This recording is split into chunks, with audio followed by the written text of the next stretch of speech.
ಪುರಾಣ ಪಂಡಿತರಿರ್ತಕ್ಕಂತ ಊರು ಯಾವ್ದ್ರ ಇದೆ?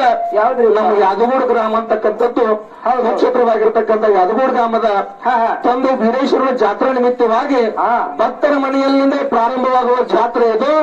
ಭಕ್ತರ ಮನೆಯಲ್ಲಿ ಬಂದು ನಿಂತ್ಕೊಂಡು ಅಪ್ಪ ಬೀರಪ್ಪ ತಂದೆಯ ಒಂದು ಹಬ್ಬದ ನಿಮಿತ್ತವಾಗಿ ಭಕ್ತಾದಿಗಳು ಮಾಡ್ಯಾರಪ್ಪ ಅಂತ ಕೇಳಿದ್ರೆ ಏನ್ ಮಾಡಿ ಇವತ್ತು ಬೆಳತನಕ ಬರೀ ಅಪ್ಪನ ಚಾಕರಿ ಆಗಬಾರ್ದು, ಬೆಳತಕ್ಕ ಜಾಗರಣೆಗಳ ತಿಳ್ಕೊಂಡು ಇವರು ತುರುಸಿನ ಸುಪ್ರಸಿದ್ಧ ಕಲಾಮೇಳಗಳ ತಂದ ಕುಡಿಸಿದಾಗ್ಯದ. ಅವರು ಈಗಾಗಲೇ ಯಾವ್ಯಾವ ಮೇಳ ಯಾವ ತಾಲೂಕು ಅಂತಕ್ಕಂಥದ್ದು ಸರಡಿ ಕಲಾವಂತರು ಹೇಳಿದ್ದಾಗ್ಯದ. ಅದನ್ನ ಹೇಳ್ಕೊತ ಹೋಗಿ ವಜ್ಜಾಗೋದು ಬೇಡ, ಯಾಕಂದ್ರೆ ಸಮಯದ ಗಂಟೆ ಒಂದು ಕಟ್ಟೆ ಇಲ್ಲ. ಹಂಗ ಟಕಕ ಟಕಕ್ ಅಂತ ಹಂಗೂ ಟಕಕ ಟಕ್ ಹಿಡಿದಿರ್ತದೆ. ಹೇಳಿಲ್ಲ ಅವ್ರು. ಹೌದಿಲ್ಲ, ಎಲ್ಲೂ ಕಟ್ಟಿಲ್ಲ. ಸಮಯಕ್ಕೆ ಮಹತ್ವವನ್ನು ಕೊಡ್ತಕ್ಕಂಥ ಊರು ಯಾವ್ದಾರು ಇದ್ರ ಅದು ಯಾವ್ದಪ್ಪ ಅಂತ ಕೇಳಿದ್ರೆ ನಮ್ಮ ಅಡಗುಲ ಗ್ರಾಮದ ಹಿರಿಯರು ಅಂತಕ್ಕಂಥದ್ದು ನಸಬಾದ ಕೈ ತಿಳ್ಬೇಕಾಗತ್ತೆ ಹೊತ್ತು. ಯಾಕಂದ್ರೆ ಎಲ್ಲೂ ಗಡಿಯಾಳ ಕಟ್ಟಿ ಟೈಮ್ ಹಾಡಿಕೆ ಮಾಡಿದ್ದಿಲ್ಲ. ಇವತ್ತು ಹೊಸದಾಗಿರ್ತಕ್ಕಂಥ ಹಾಡಿಕೆಯನ್ನ ಒಂದು ಗಡಿಯಾಳ ಮನೆಯನ್ನು ತಂದು ಕಟ್ಟಿ ಸರಳ ಟೈಮ್ ಪ್ರಕಾರ ಹೋಗಿ ತಿಳ್ಕೊಂಡು ಅಡ್ಡು ನಾಳೆಗೆ ಒಂದು ವಿಶೇಷವಾಗಿರ್ತಕ್ಕಂಥ ರಚನೆ ಕೊಟ್ಟಾರೆ.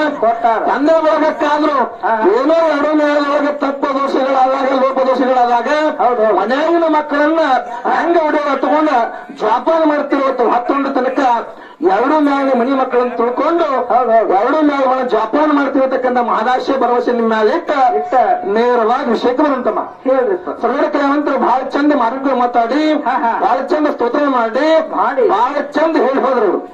ಹೌದಿಲ್ಲ, ಏನ್ ನಾವೊಂದು ಸ್ತೋತ್ರ ಮಾಡ್ಕೊಂಡ್ವಿ, ನಾವು ಸ್ತೋತ್ರ ಮಾಡಿ ಅಂದ್ಕೊಂಡು ಅವರನ್ನು ಸ್ತೋತ್ರ ಮಾಡ್ಕೊಂಡಾರು. ಏನಪ್ಪಾ ಅಂತ ಕೇಳಿದ್ರೆ ಕೃತಯುಗದೊಳಗೆ ಪ್ರಜೆಗಳಿಗೆ ಅಹಂಕಾರ ಬಂದಿತ್ತು. ಅಹಂಕಾರ ಬಂದ ಟೈಮ್ದೊಳಗ ಯಾವ ಬ್ರಹ್ಮನಾಗಿರ್ತಕ್ಕಂಥ ಈಶ್ವರ ಉಳಿಸಿಕೊಂಡು ಗಣಪತಿಯನ್ನು ಸೃಷ್ಟಿ ಮಾಡಿಸಿದರು ಅನ್ನತಕ್ಕಂಥದ್ದು. ಅಂದ್ರೆ ಯಾಕ ಒಬ್ಬದಾನೋ ಇಬ್ಬರು ಮಂದಾರು ಅಂತಕ್ಕಂಥದ್ದು ರಸ್ತೆ ಬಳಕೆ ಸಂಶಯ ಮಾಡ್ಕೊಂಡು ಬಂದಾರ ಅವರು. ಹೌದಿಲ್ಲ, ಸಂಶಯ ಮಾಡ್ಕೋಬಾರ್ದ. ಸಂಶಯ ಮಾಡೋಕ್ಕಿಂತ ಆಮೇಲೆ ಪಟ್ನ ಸಾವು ಬರ್ಬೇಕತ್ತ. ಹೌದಿಲ್ಲ, ಅದಕ್ಕೆ ಸಂಶಯ ಹೆಂಗ ಮಾಡ್ಕೊಂಡಾರಪ್ಪ ಅಂತ ಕೇಳಿದ್ರೆ ಗಣಪತಿ ಸೃಷ್ಟಿ ಮಾಡ್ಕೊಂಡ್ರಿ ಬ್ರಹ್ಮ ಅಪ್ಪು ಈಶ್ವರ ಅಪ್ಪ ಅಂತಕ್ಕಂಥ ಸಂಶಯ ಮಾಡ್ಕೊಂಡಿರಿ. ನಿಜವಾದ ಯಾವ ಅಪ್ಪಪ್ಪ ಅಂತ ಕೇಳಿದ್ರೆ ಈಶ್ವರ ಅಂತಕ್ಕಂಥವು ಮೊದಲ ಅಪ್ಪ. ಈಶ್ವರನ್ನ ಒಲಿಸಿಕೊಂಡ ಬ್ರಹ್ಮದವರು ಪ್ರಯಾಸ ಪಟ್ಟುಕೊಂಡು ಗಣಪತಿನ ಸೃಷ್ಟಿ ಮಾಡಿದ್ರು. ಇಲ್ಲಿ ಏಕವಚನ ಬಹುವಚನ ಗುರುಗಳ ಹೆಂಗದಪ್ಪ ಅಂತ ಕೇಳಿದ್ರ ಏಕವಚನ ಐತಿ ಬಹುವಚನ ಐತಿ. ಏಕವಚನ ನೋ ಅಂತ ಬರ್ತೈತಿ, ಬಹುವಚನ ರೂ ಅಂತ ಬರ್ತೈತಿ. ಈಗ ನೋಡಿ ಒಂದು ಗಂಡ ಹೆತ್ತಿ ಮದುವೆ ಮಾಡ್ಬೇಕಾದ್ರ ಒಬ್ಬರ ಮಾಡ್ತಾರ ಮದ್ವಿ, ಎಲ್ಲರೂ ಕೂಡಿ ಮದ್ವಿ ಮಾಡಿಸಿದರು ಅಂತಾರು, ಮದ್ವಿ ಮಾಡಿದ್ರು ಅಂತಾರು. ಅವರಲ್ಲಿ ಕಲ್ಪನಾ ಬೇರೆ ಇನ್ನೊಂದ್ ಹೆಂಗಪ್ಪ ಅಂತ ಕೇಳಿದ್ರೆ ಇಡ್ಬೇಕಾದ್ರೆ ಹೆಣ್ಣಿನ ಸಂಕುಲ ನಮ್ಮೊಳಗೆ ಬಂದಿರಬಾರ್ದು, ಗಂಡಿನ ಸಂಕುಲ ನಿಮ್ಮೊಳಗೆ ಬಂದಿರಬಾರ್ದು. ಹೆಂಗ ಸ್ಟೇ ಇಟ್ರಪ್ಪ ಅಂದ್ರೆ ನೇರವಾಗಿ ವಿಷಯಗಳ ಮಾರಕ ಚರ್ಚೆ ಆಗ್ತಾವ್ ಬರ್ತಾವ. ಹೌದಿಲ್ಲ, ಹೆಣ್ಣಿನ ಸಂಕುಲ ಇಲ್ಲ, ಗಂಡಿನಿಂದ ಗಂಡು ಹುಟ್ಟೋದು ಅದ ಗಂಡು ಸ್ತೋತ್ರ ಮಾಡ್ಕೊಂಡಿವಿ. ಸತ್ಯ ಕಲಿಗಳ ಭಜನ ಆಗಲಿ ಕೀರ್ತನ ಆಗಲಿ ಏನಾಗಲಿ ನನ್ನಪ್ಪ ಗಣಪತಿನ ಮೊದಲು ಪೂಜೆ ಮಾಡ್ಕೊಂಡಾರ, ವಿಘ್ನ ಪರಿಹಾರ ಮಾಡ್ತಾ ತಿಳ್ಕೊಂಡು ಪ್ರಥಮದಲ್ಲಿ ಮೊದಲು ಪೂಜೆ ಮಾಡ್ಕೊಂಡಿವಿ. ನಾವು ಮಾಡ್ಕೊಂಡು ಹೆಚ್ಚು ನೀವೊಂದು ಸ್ತೋತ್ರ ಮಾಡ್ಕೊಂಡ್ರಿ, ನೀವು ಮಾಡ್ಕೊಂಡ್ರಿ. ಹೌದಿಲ್ಲ, ಯಾವ ಪಾರ್ವತ ದೇವಿ ನಿಲಗರಿ ಬೆಟ್ಟಕ್ಕೆ ಹೋಗಿ ಆ ಪಾರ್ವತ ದೇವಿಯ ಕಡೆಯಿಂದ ರೌದ್ರ ಶಕ್ತಿ ಉಟ್ಕೊಂಡ್ಲು, ಆ ರೌದ್ರ ಶಕ್ತಿ ಹೃದಯತನ ಮರ್ತನ ಮಾಡ್ಕೊಂಡು ನಂತರ ಏನಂದ್ರಿ ಅವರು ವಿಶೇಷವಾಗಿ ಫಸ್ಟೇ ಪಾಲಕ್ಕೆ ಕತ್ತಿ ತಗೊಂಡು ಬಂದಾರ. ಇವರು ಸಮಾನ ಮಾಡಕ್ಕೆ ಬಂದಾರ. ಹೌದಿಲ್ಲ, ಇಲ್ಲಿ ಒಪ್ಕೊಂಡ ಮಾತದ ಹೆಂಗಪ್ಪ ಅಂತ ಕೇಳಿದ್ರೆ ನಿಮ್ಮ ರೌದ್ರಿ ಶಕ್ತಿ ಸ್ತೋತ್ರ ಮಾಡ್ಕೊಂಡಿಲ್ಲ, ರೌದ್ರಿ ಶಕ್ತಿ ಹೃದಯತನ ಮರ್ತನ ಮಾಡಬೇಕಾದ್ರೆ ಅವಳ ಅಂಗಕಣ್ಣರಿಂದ ಹಲವಾರು ಸ್ತ್ರೀ ರೂಪದ ದೇವತೆಗಳು ಹುಟ್ಟುಕೊಂಡಾರ. ಹೌದಲ್ಲ, ಹುಟ್ಟುಕೊಂಡಾರು. ಲಾಸ್ಟ್ ಹೃದಯದಲ್ಲಿ ಮರ್ತನ ಆಯ್ತು. ಸಂಹಾರ ಮಾಡ್ರಿ. ಮಾಡಿದ ಬಳಕೆ ನೀವೇ ಹೊಡಿಸಿರ್ತಕ್ಕಂಥ ಮಕ್ಕಳ ಹಸುವಾಗಿ ಏನ್ ಮಾಡಿದ್ರಪ್ಪ ಅಂತ ಕೇಳಿದ್ರೆ ಏನಾಗ್ಯಾವ ನಿಮ್ಮ ಕಡೆ ಬಂದ್ರು ಅವ್ರು. ನಂಗೆ ಹಸು ಆಗ್ಯದ ವಾಟಿಗೆ ಊಟ ಹಾಕೋತಿ ಕೇಳಿದ್ರು ಅವ್ರು. ಕೇಳಿದಾಗ ವಾಟಿಗೆ ಊಟ ಕೇಳಿದಾಗ ಯಾವ ರೌದ್ರಿ ಶಕ್ತಿ ದೊಡ್ಡ ಕಿಡ್ಲು, ಪಾರ್ವತ ದೇವಿ ದೊಡ್ಡ ಕಿಡ್ಲು, ಅನ್ನ ಹಾಕಬೇಕಾಗಿತ್ತು, ಹಾಕಲಿಲ್ಲ. ಅನ್ನ ಹಾಕಲಿಲ್ಲ. ಯಾವಾಗ ಶಿವದೂತಿಯಾಗಿ ರೌದ್ರಿ ಶಕ್ತಿ ಏನ್ ಮಾಡಪ್ಪ ಅಂತ ಕೇಳಿದ್ರೆ ಪರಮಾತ್ಮನ ಕುರಿತಾಗಿ ಧ್ಯಾನ ಮಾಡಿದ್ಲು. ಪರಮಾತ್ಮ ಆಗಕ್ಕನೇ ಏನ್ ಮಾಡಕತ್ತಾರಪ್ಪ ಅಂತ ಕೇಳಿದ್ರೆ ಹಸದಾರರು ಜೇರ ಕರ್ದ ಬಿಟ್ಟು ನನ್ನ ಹೊಳಿ ತಿರುತ್ತಾರ. ಅವ್ರಿಗೇನ್ ಮಾಡು ಒಂದ್ ರೀತಿ ಊಟಕ್ಕೆ ಹಾಕಪ್ಪ ಅಂತೇಳಿ ನಮ್ಮ ಪರಮಾತ್ಮನ ಕುರಿತಾಗಿ ಶಿವನ ಕುರಿತಾಗಿ ಧ್ಯಾನ ಮಾಡಿದಾಗ ನಮ್ಮ ಅಪ್ಪ ಬಂದ್ ನಿಮಗ್ ಊಟಕ್ಕೆ ಹಾಕ್ಯಾನ ಅಲ್ಲಿ. ಹೌದಿಲ್ಲ, ನಮ್ದು ಕೂಡ್ಸಾಲ ಐತಿ, ಅಲ್ಲಿ ನಮ್ಮ ಅಪ್ಪನ ಕರ್ಕೊಂಡ್ರಿ. ಹೌದು, ನೀವು ರೌದ್ರಿ ಶಕ್ತಿ ದೊಡ್ಡಕ್ಕಿದ್ರಲ್ಲ, ನೀವು ಹುಟ್ಟಿಸಿರ್ತಕ್ಕಂಥ ಹುಟ್ಟಿರ್ತಕ್ಕಂತ ಮಕ್ಕಳಿಗೆ ಇವನ ಅನ್ನ ಹಾಕಕ್ಕಾಗಲಿಲ್ಲ.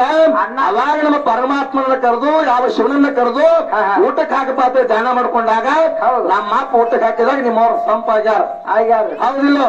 ನೀವು ಕೇಳಿರ್ತಕ್ಕಂತ ಹಾಡಿನೊಳಗ ನಮ್ದು ಹಿಂಗರಷ್ಟೇ ಅದ. ಇನ್ನ ನಾವ್ ಹಾಡಿರ್ತಕ್ಕಂತ ಹಾಡಿನೊಳಗ ನೀವೇನಂದ್ರಿ ಮಾಡಿಸಿರು ಅಂತ ಕೇಳಿದ್ರಿ ನಿಜವಾದ ಅಪ್ಪ ಯಾರಪ್ಪ ಅಂತ ಕೇಳಿದ್ರೆ ಈಶ್ವರ ಅಂತಕ್ಕಂಥವದನ ಅಲ್ಲಿ ಏಕವಚನ ಬಹುವಚನ ಬರ್ತದೆ ಗುರುಗಳ. ಸರಿಯಾಗಿ ನೋಡ್ರಿ. ಹಂಗೂ ಆಗಿಲ್ಲ ಅಂದ್ರೆ ಹುಟ್ಟಿದವ ಗಂಡ ಹುಟ್ಟಿದವ ಗಂಡ ಹೌದಿಲ್ಲ. ಅಂತ ಬಿಡೇನೇ ಇಲ್ಲ ಏನಿಲ್ಲ ಹೌದಿಲ್ಲ. ಅದು ಮುಂದಿನ ಸಲ ಹೌದಿಲ್ಲ. ಮತ್ತೊಂದು ಮಾತು ಹೇಳಿದ್ರು ಅವರು. ಇನ್ನು ಸಂದಿನಾಗ ಮಗನ ಬೆಳೆಸಿರ ನಾವ ಮಗನ ಬೆಳೆಸ್ತೀವಿ, ಅಪ್ಪನ ಬೆಳೆಸಿರ ನಾವ ಹೆಂಡತಿನ ಬೆಳೆಸ್ತೀವಿ, ಅವನ ಬೆಳೆಸ್ತೀವಿ, ಆಯ್ನ ಬೆಳೆಸಿರ ಅಜ್ಜನ ಬೆಳೆಸ್ತೀವಿ ಅಂತಕ್ಕಂಥ ಮಾತನ್ನ ಬಹಳ ಚಂದ ಹೇಳಿದ್ರು ಅವರು. ಈ ಪಾಳದೊಳಗೆ ನಾ ಮಗನ ಬೆಳೆಸ್ತೀನಿ ನೋಡು, ಮುಂದಿನ ಸಂಧಿಗೆ ಬಂದು ಮಗಳನ್ನ ಬೆಳೆಸ್ಬೇಕು. ಹೆಂಗ್ ಬೆಳೆಸ್ಬೇಕು ಅಂತ ಕೇಳಿದ್ರೆ ಹಣದ ತಾಯಿ ಇದ್ದಕ್ಕೆ ಪಡೆದ ಸಂಬಂಧಕ್ಕಿಂತಲೂ ಪಡೆದ ಆಸ್ತಿಗಳಿಗಿಂತಲೂ ಸಂಬಂಧಕ್ಕಿಂತಲೂ ಹುಟ್ಟಿರ್ತಕ್ಕಂತ ಗಂಡ ಮಗ ಹೆಚ್ಚತ್ತೇಳಿ ಹಣದ ತಾಯಿ ಅಂದಾಳ ಹೌದಿಲ್ಲ. ಏನ್ ಹೇಳಲು ಪಡೆದಿರ್ತಕ್ಕಂತ ಸಂಬಂಧಗಳಿಗಿಂತಲೂ ನಮ್ಗಿರ್ತಕ್ಕಂತ ಸಿರಿ ಸಂಪತ್ತುಗಳಿಗಿಂತಲೂ ನಮ್ಮ ಹಡಿರ್ತಕ್ಕಂತ ಹುಟ್ಟಿದ ಗಂಡ ಮಗ ಹೆಚ್ಚತಕ್ಕಂತ ಮಾತನ್ನ ಹಡೆದ ತಾಯಿ ಹೇಳ ಹೌದಿಲ್ಲ. ಈ ಪಾಳದಾಗ ಗಂಡ ಹೆಚ್ಚ ಅಂದ್ರೆ ಹೆಂಗ ಮಗ ಹೆಚ್ಚಾದ ಗಂಡ ಮಗ ಮುಂದಿನ ಸಲಿಗೆ ಬರ್ಬೇಕಾದ್ರೆ ತಂದಿದ್ದ ಮಗಳಿಗೆ ಎಂದಿರ್ಬೇಕು. ಪಡೆದ ಸಂಬಂಧಗಳಿಗಿಂತಲೂ ಸಂಪತ್ ಆಸ್ತಿಗಿಂತಲೂ ಮಗಳ ಹೆಚ್ಚ ತಂದಿರ್ಬೇಕು. ಹೌದಾಗ ನಿಮ್ ಮಗಳ ಹೆಚ್ಚಕ್ಕ ನಮ್ದಾಗದ ಹಿಂಗೈತಿ ನೋಡೋಣ, ಹಿಂಗ್ ಹೋಗಿ ಹುಡುಗಲು ಹಾದಿ ಹೌದಿಲ್ಲ. ತಾಯಿನ ಶ್ರೇಷ್ಠ ಮಗಳನ್ನ ಶ್ರೇಷ್ಠ ಮಾಡ್ಬೇಕು ಬೇಡ, ತಾಯಿನ ಶ್ರೇಷ್ಠ ಆಗ್ಬೇಕಾದ್ರೆ ಆಗ ಸ್ವತಃ ತಾಯಿ ಆಗಾಕ ಬರಂಗಿಲ್ಲ. ಅಲ್ಲಿ ತಂದಿ ಕಾರಣದಾನ ಒಬ್ಬಕ್ಕೆ ತಾಯಿ ಆಗ್ಬೇಕಾದ್ರೆ ಇರ್ತಾನಲ್ಲಪ್ಪ ಬಿಟ್ಟು ಮುಗ್ಬಟ್ಟು ಮಾಡಿದ್ರೆ ಹೆಸರು ಹೇಳ್ಬೇಡ್ರಿ. ಅದಕ್ಕೆ ಟೈಮ್ ಕೊಟ್ಟು ಬಿಡೋಣಾಗತ್ತೆ. ಆಗ ಮಾತಾಡಿ ವಜ್ಜಾಗೋದು ಬೇಡ. ಅಂದ್ರೆ ಜ್ಞಾನ ಪಂಡಿತರು ಇದಾರ. ಕರ್ನಾಟಕ ಮಹಾರಾಷ್ಟ್ರ ಕಟ್ಟಿದ ಬೋರ್ಡ ಜೆಂಡಾ ಬಿಚ್ಚೆ ತಿರುಗಾಡಿರ್ತಕ್ಕಂತ ಯಾವ ಸಾಹಿತ್ಯ ಸರಳಾಗಿರ್ತಕ್ಕಂತ ಮೆಳವಕಿ ಮುತ್ತಾರ ಶಿಶು ಮಕ್ಕಳದಾರ. ಏನೋ ನಮ್ಮ ಹೊತ್ತೊಂಡು ತನಕ ತೆಕ್ಕೊಂಡು ಹೋಗ್ತಾ ಇರ್ತಕ್ಕಂಥ ಮಹಾರಾಷ್ಟ್ರ ಮೇಲೆ ಇಟ್ಟ ಇನ್ನೊಂದು ಚಾಲ ರೂಪದೊಳಗಂದ ಹುಡುಗರಿಗೆ ಮಾಹಿತಿ ಕೊಡೋನು. ಮುಂದಿನ ಬಳಗ ಹೆಂಗ್ ಬರ್ತಾರ ಕಾದ್ ನೋಡಿ ಇಷ್ಟು ಹಿಡಿನ ಆಗಲ್ರಿಪ್ಪ. ದೇವ್ರು ಒಳ್ಳೇದು ಮಾಡ್ಲಿ.